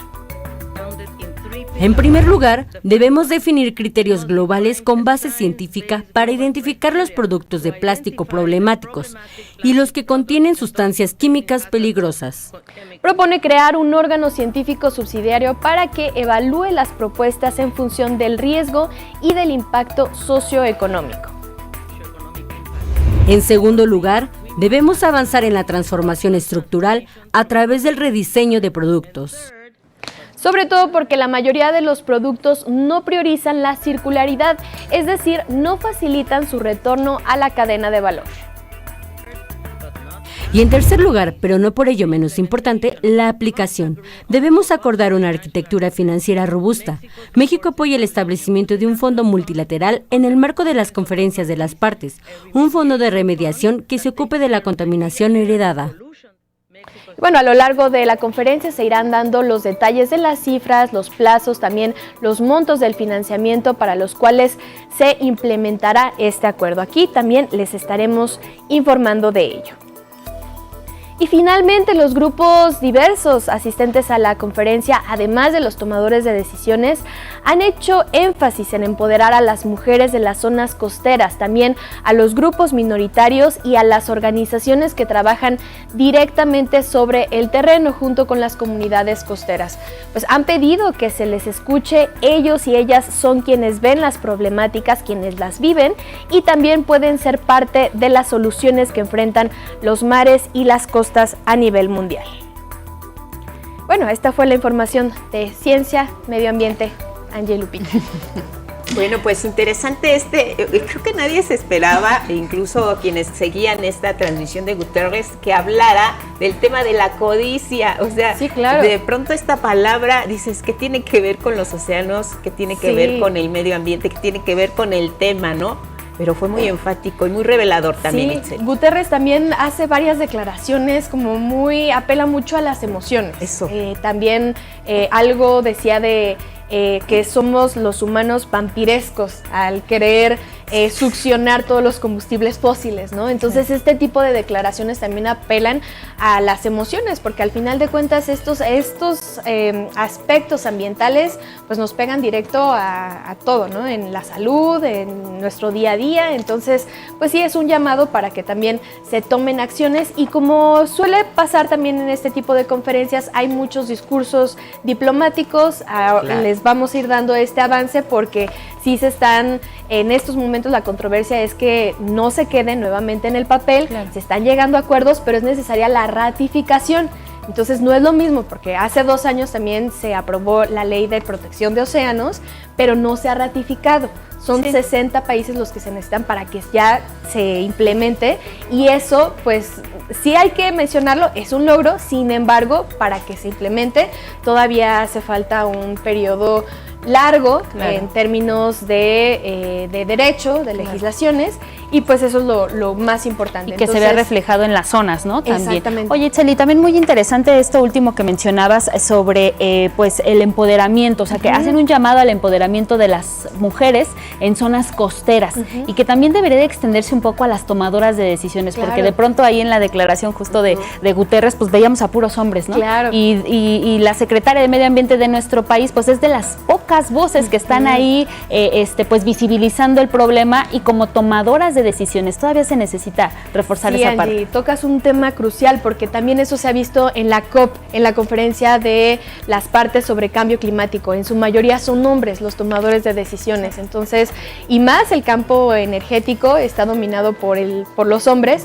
Y sí, se nota una gran diferencia, pero pues lo que también pasa en estas conferencias es que están reunidos tanto tomadores de decisiones, comunidades indígenas, ¿no? Asociaciones civiles, y eso también le da un pie, ¿no? Y acá también es lo que queremos mostrar. No solamente están las fuentes gubernamentales, también están otras fuentes que están, ellas son quienes han visto las problemáticas, han visto cambiar sus ecosistemas, y también son parte de la solución para estos problemas ambientales. Bien, muy bien. Itzel, gracias. Muchas gracias. Nos vemos mañana. Gracias. Nos vemos Vámonos mañana a los deportes con Gabriel Sainz.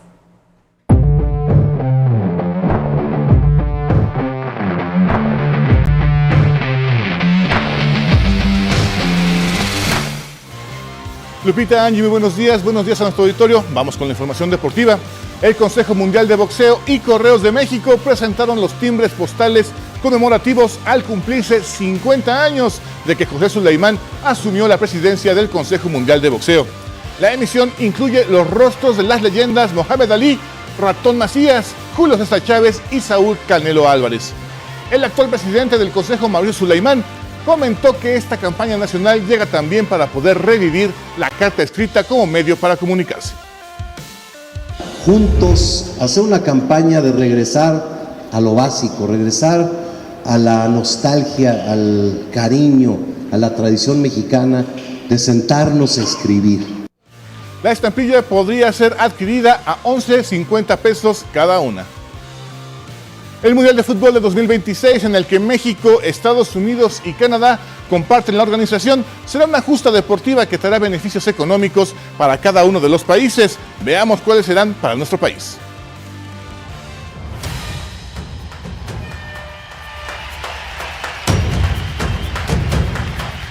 La cuenta regresiva para el Mundial 2026 ha comenzado. Estamos a tan solo un año de que inicie el gran torneo de fútbol. Pero ¿qué beneficios traerá esta justa deportiva a México?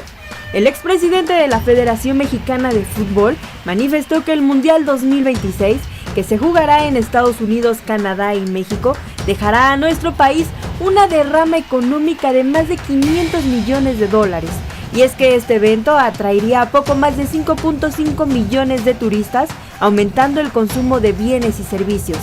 Se estima que se generarán más de 50,000 empleos directos e indirectos en áreas como logística, seguridad, hospedaje, venta de boletos y servicios de alimentación. Aquí en la capital del país será la alcaldía Cuauhtémoc quien concentre una parte significativa de las ganancias, ya que al menos el 52% de la oferta hotelera de la capital se concentrará en dicha demarcación, con más de 30,000 habitaciones en 408 hoteles, según la Secretaría de Turismo de la Ciudad de México. El Mundial será uno de los eventos deportivos que más dinero generará para México, superando incluso a la Fórmula 1, que tan solo en 2024 generó 19,550 millones de pesos. En Guadalajara se estima que la Copa del Mundo genera entre 5 y 7 millones de dólares. En esta ciudad se espera al menos 1 millón de turistas, mientras que en Monterrey se podría generar más de 5 millones de dólares de derrama. Esto aunado a la construcción de nuevas líneas del metro, que el gobierno local ya alista para facilitar la movilidad de visitantes y habitantes de la Sultana del Norte. 11 Noticias, Naomi Rodríguez. Y la selección mayor de fútbol disputó su último juego de preparación previo a su debut de este fin de semana en la Copa Oro, tras vencer 1-0 a Turquía en partido amistoso. Con gol de Orbelín Pineda en el minuto 45, los de Javier Aguirre se lograron reponer de la derrota ante Suiza el pasado sábado, y en esta ocasión los seleccionados mostraron más firmeza y compromiso. Y la selección de Taekwondo, encabezada por los olímpicos Daniela Souza y Carlos Sansores, competirá del 13 al 15 de junio en el World Grand Prix Challenge Charlotte 2025 en Carolina del Norte. Serán 369 participantes de 46 países. Es parte del primer periodo de proceso olímpico rumbo a Los Ángeles 2028. Hasta aquí la información deportiva. Angélica, muy buenos días. Gracias, Gabriel. Te vemos pronto con la información deportiva. Vámonos con otros temas, y es que la consejera presidenta del Instituto Nacional Electoral, Guadalupe Tadei, afirmó que la elección del Poder Judicial deja un aprendizaje para mejorar el proceso en el futuro. México ha dado hoy un paso fundamental hacia una justicia más legítima y cercana a la ciudadanía. Los más de 458 millones de votos computados no son solo números, son la expresión concreta de una sociedad que decide participar activamente en la construcción de sus instituciones.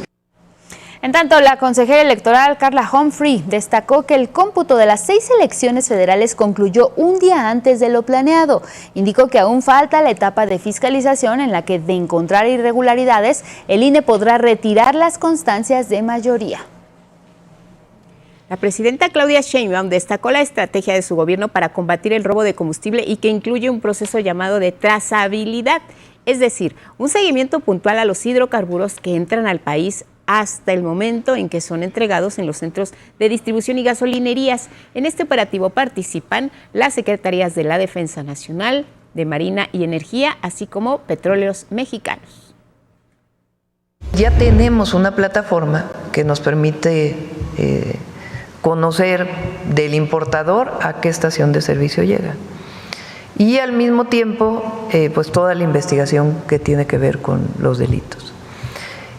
A partir de ahí, pues se está revisando por parte del SAT de Energía todos los permisos y cuántas comercializadoras existen. Y nos vamos a Palacio Nacional, inicia la conferencia. Regresamos al estudio de 11 Noticias, tenemos más información y en algunas actualizaciones. Y es que mire, la Fundación Santa Fe de Bogotá, en Colombia, informó que el senador y precandidato presidencial de ese país, Miguel Uribe Turbay, muestra indicios de mejoría neurológica. Sin embargo, continúa en estado crítico y permanece con monitoreo neurológico estricto y el manejo integral con los soportes requeridos. Es el informe que está dando pues este nosocomio sobre la salud y el avance de este precandidato presidencial. En otros asuntos, Aeropuertos y Servicios Auxiliares celebra su 60 aniversario. Está, sí, de manteles largos. ASA ha crecido y ahora tiene el 97% del mercado del combustible de aviación en México. El año pasado tenía el 53%. Y comercializa al año 5.402 millones de litros a 52 estaciones de combustible en el país, con 265 tanques de almacenamiento. Esta lo convierte, obviamente, en el líder del mercado de turbocina. ASA se fundó en 1965, hoy es un organismo público con una meta histórica de eficientar operaciones de todos los aeropuertos en el país. Que reducirá de 50 a 80% las emisiones de gases de efecto invernadero en la industria de la aviación y se crearán más de 3.500 empleos. Se mejorarán las condiciones laborales en el campo para obtener certificaciones de sostenibilidad. Este proyecto piensa iniciar su fase de reducción de emisiones de CO2 para aerolíneas en 2027, sin embargo, para 2025, a finales de 2025, se tiene contemplado el primer vuelo. En esta celebración se develó un billete conmemorativo de la Lotería Nacional que llevará a cabo su sorteo el viernes 13 de junio. La bolsa es de 80 millones de pesos.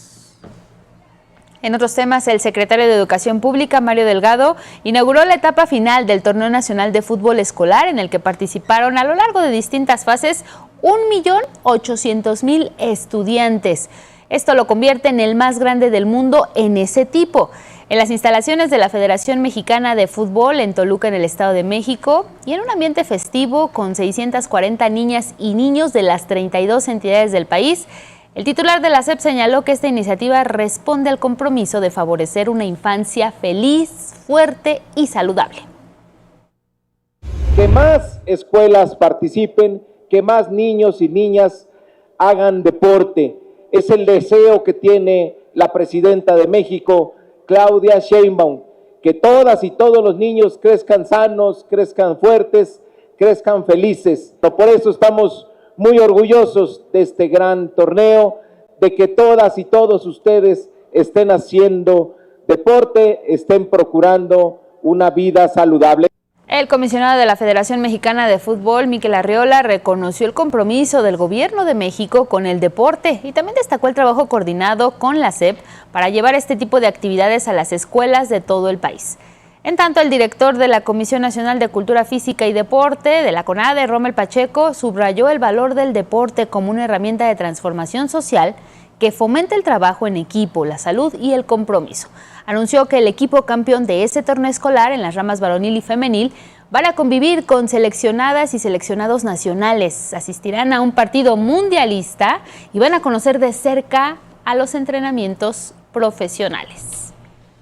Hablemos de turismo. Josefina Rodríguez, titular del ramo, y junto con el gobernador de Oaxaca, Salomón Jara, ya presentaron toda la agenda turística que va a tener lugar en el mes de julio con motivo de la Guelaguetza, esta celebración 2025 con más de 140 actividades. La titular de la Secretaría de Turismo precisó que en esta edición de la Guelaguetza, que se va a llevar a cabo los días 21 y 28 de julio, van a participar 55 delegaciones representando a las 8 regiones de la entidad, así como a las 16 culturas indígenas y afromexicanas. Como parte de estas 140 actividades, se anunció además la realización de los famosos convites, las calendas por las calles de Oaxaca, los conciertos, las exposiciones, las ferias, los desfiles y por primera vez habrá expresiones artísticas y culturales en el Parque Primavera Chondobá.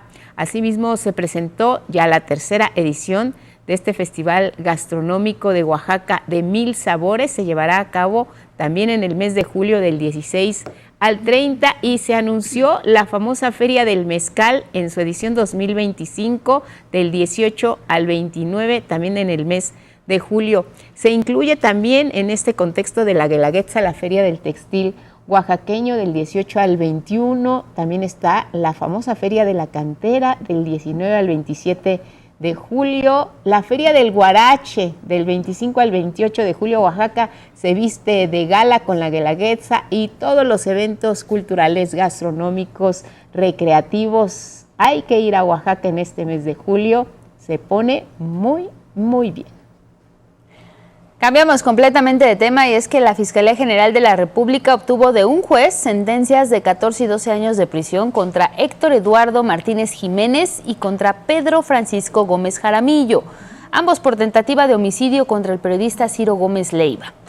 Ambas personas sentenciadas se declararon culpables de participar en el atentado contra el comunicador que fue perpetrado en diciembre de 2022. Gómez Jaramillo confesó que la orden vino de Nemesio Ceguera el Mencho, jefe del cártel Jalisco Nueva Generación, mientras su cómplice admitió ser el autor material de la agresión. Aquí en la Ciudad de México se presentó el informe de seguridad donde destaca una disminución en los delitos de alto impacto con más del 65%. Vamos a revisar los detalles. La jefa de gobierno de la Ciudad de México, Clara Brugada Molina, encabezó la presentación de resultados del Gabinete de Seguridad del mes de mayo 2025, donde aseguró que la incidencia delictiva continúa bajando en la capital. También dio a conocer que los homicidios dolosos se redujeron en un 64% frente a mayo del 2019 y el mismo mes, pero comparado con 2024, reportó una tendencia a la baja de 33%. Nuestro objetivo es hacer que la población pueda tener la certeza de poder salir con tranquilidad a la calle, o que las mujeres puedan vivir sin miedo, y también que quienes hayan hecho daño sepan que la justicia los va a alcanzar.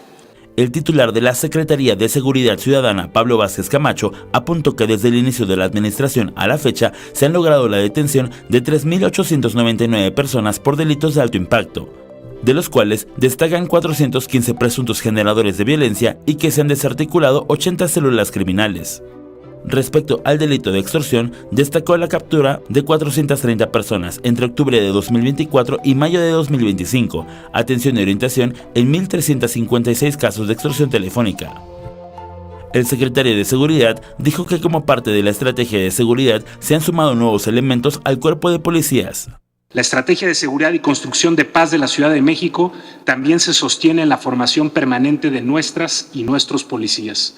Desde el inicio de la presente administración se han incorporado 719 nuevos policías, 552 de ellas y ellos con perfil preventivo, 117 con perfil de investigador y análisis táctico y 50 de custodia penitenciaria. Por su parte, la fiscal general de Justicia de la Ciudad de México, Berta María Alcalde Luján, resaltó el incremento de 18.8% en las detenciones y judicializaciones, todo en comparación con el mismo lapso de 2024. En cuanto al delito de feminicidio, refirió que los casos disminuyeron 46.2% al pasar de 26 feminicidios en 2024 a 14 en lo que va de este año. En las imágenes, Javier Cordero, reportó Andrés Brito. En Chiapas, las fuerzas de seguridad estatales y federales abatieron a Valdemar Calderón Carrillo, uno de los presuntos líderes del autodenominado Cártel de Chiapas y Guatemala, brazo armado del Cártel Jalisco Nueva Generación. El secretario de Seguridad y Protección Ciudadana, Omar García Harfuch, informó de la detención en Veracruz de Isaí Antonio. Está relacionado con el homicidio de Yesenia Lara Gutiérrez, quien fuera candidata a la alcaldía de Tejistepec, así como de 4 personas más. Esto ocurrió en un mitin. Además, explicó García Harfuch que fueron detenidos 12 hombres de nacionalidad colombiana vinculados con la explosión de una mina en los límites de Michoacán y Jalisco, donde murieron elementos del ejército mexicano. No son en activo, son 9 exmilitares y 3 personas con entrenamiento militar, pero no son militares en activo y fueron detenidos por la Secretaría de la Defensa Nacional. En las entrevistas dijeron que tenían entrenamiento militar, pero no están vinculados con ningún grupo armado de Colombia.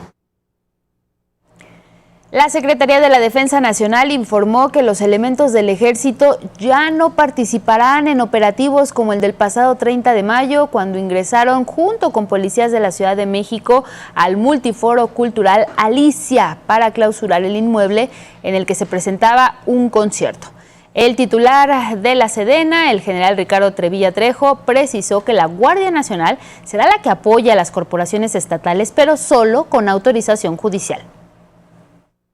El personal militar del Ejército ya no va a participar en este tipo de actividades. Para eso está la Guardia Nacional, forma parte de este gran proyecto en materia de seguridad pública. Entonces, eso es lo que va a hacer. Patrullajes, cuando haya necesidad de actuar en algún tipo de cateo, desalojos, etcétera, únicamente será con autorización o por disposición de la autoridad judicial correspondiente. Sobre este asunto, la presidenta Claudia Sheinbaum habló de las medidas adoptadas y de estos nuevos protocolos de actuación y coordinación entre fuerzas federales y estatales. Y a partir de ahora, es solo la Guardia Nacional acompañando, como bien dice el general secretario, pero en particular, cuando se trate de un asunto administrativo, ahí no participará la Guardia, solo bajo orden de juez que solicite un cateo o alguna solicitud a partir de una solicitud de la Fiscalía. La Fiscalía General de la República obtuvo de jueces federales la vinculación a proceso de Jesús Epifanio, Arturo Bon y Jesús Iván, presuntos integrantes de la célula de los Chapitos del cártel de Sinaloa, y también en contra de Alfredo e Isidro Guadalupe, que están vinculados al cártel Jalisco Nueva Generación.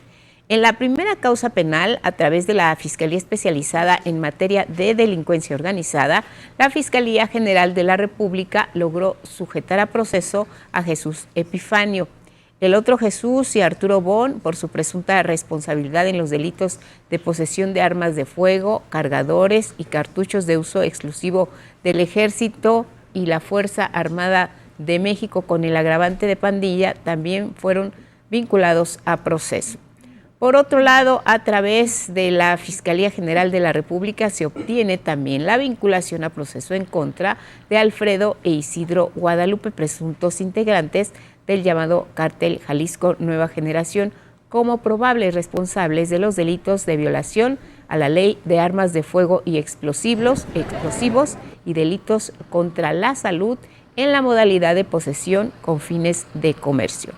Los detenidos, estos últimos dos detenidos, fueron capturados por las fuerzas federales a bordo de un vehículo en la colonia La Cañita, en Magdalena, Jalisco, y se aseguraron 2 armas de fuego largas y una corta, 360 envoltorios con cocaína y 500 con características del cristal. El juez de distrito del Centro de Justicia Penal Federal en Jalisco, con residencia en Puente Grande, decretó su vinculación a proceso con prisión preventiva oficiosa y 3 meses para concluir la investigación complementaria. Vámonos a otros asuntos. Ahora les compartimos el comentario de nuestro colaborador Felipe Ávila, director del Instituto Nacional de Estudios Históricos de las Revoluciones de México. Hoy nos hablará respecto al 146 aniversario luctuoso del poeta, escritor, periodista, abogado, político e ideólogo liberal Ignacio Ramírez, mejor conocido como Nigromante. Este 15 de junio se cumplen 146 años del fallecimiento de Ignacio Ramírez Calzada, el Nigromante, uno de los más importantes políticos e ideólogos de la Reforma Mexicana. Personaje polifacético, periodista, escritor, diputado, soldado defensor de la patria. De la brillante generación de la Reforma, fue el pensador más radical, pionero en defender los derechos de las mujeres y de las comunidades indígenas. Nació el 22 de junio de 1818 en San Miguel el Grande, Guanajuato. Su padre, Lino Ramírez, participó en el bando insurgente durante la independencia y apoyó las reformas impulsadas por Valentín Gómez Farías. La familia se trasladó a Querétaro, donde comenzó sus estudios. Los continuó en la Ciudad de México, en el Colegio de San Gregorio, donde estudió arte. Más tarde, se graduó de abogado en la Universidad Nacional. Tenía pasión por el conocimiento. Leía mucho de historia, literatura, pedagogía, ciencias, filosofía.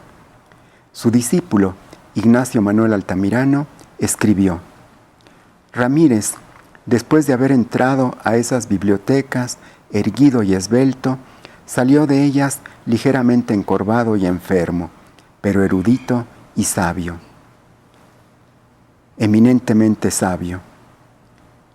Anticlerical, el también llamado Voltaire mexicano ingresó a la Academia de San Juan de Letrán, un conocido grupo de intelectuales, con un discurso que provocó un escándalo al afirmar que Dios no existía. En 1845, con Guillermo Prieto y Manuel Paino, fundó un periódico, Don Simplicio, burlesco, crítico y filosófico. En su primer número apareció el nigromante con este verso como carta de presentación: y un oscuro nigromante que hará por artes del diablo que coman en un establo Sancho, Rucio y Rocinante con el caballero andante. En ese número, su artículo a los viejos atacó a los falsos sabios, a los sacerdotes, embaucadores, a los propietarios feudales, a todo el que ha engañado, oprimido y explotado al pueblo, produciendo frutos de discordia desde 1821. En sus textos, el nigromante denunció la corrupción de los jueces y de los gobernantes criollos, la impericia de los legisladores, la falta de leyes adecuadas. Sostuvo un intenso combate contra las posturas de los conservadores, representadas por el periódico El Tiempo que dirigía Lucas Alamán, quienes buscaban restaurar una monarquía en el país sostenida por el clero, el ejército y los hacendados. Escribió: los hacendados desean gobernar, pero no son capaces de producir. El ejército está sujeto a la voluntad ajena.